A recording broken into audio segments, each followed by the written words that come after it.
Knjigo Sodobno žganje kuha smo izdali v lanskem letu. Avtorji Rajko Vidrih, Janez Hribar in Milena Štolfa so pripravili priročnik za ljubitelje kot tudi strokovnjake žganja kuhe. Če na kratko preletimo knjigo, v začetku precej prostora namenimo pripravi sadja oziroma surovin za alkoholno vrenje in tudi samemu alkoholnemu vrenju. Nadaljujemo z sklopom destilacija, v bistvu pripravi same destilacije. Pozorni moramo biti na postopke pri prvi in drugi prekuhi, na kaj moramo biti previdni, koliko časa moramo odvzemati cvet.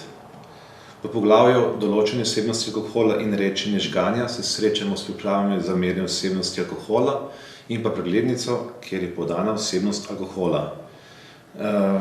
Na ta način v bistvu določimo količino destilirane vode, da dobimo želeno vsebnost alkohola v našem žganju.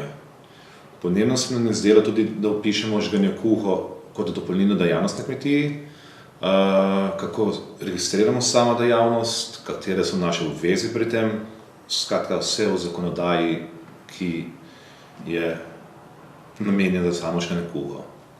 Drugi del knjige pa je namenjen pripravi likerjev, grenčic in namakanju sadja v žganju. V receptih tako navedemo, kaj za pripravo potrebujemo in podrobno opišemo sam postopek priprave naše grenčice, likerja oziroma sadja in namakanja v žganju.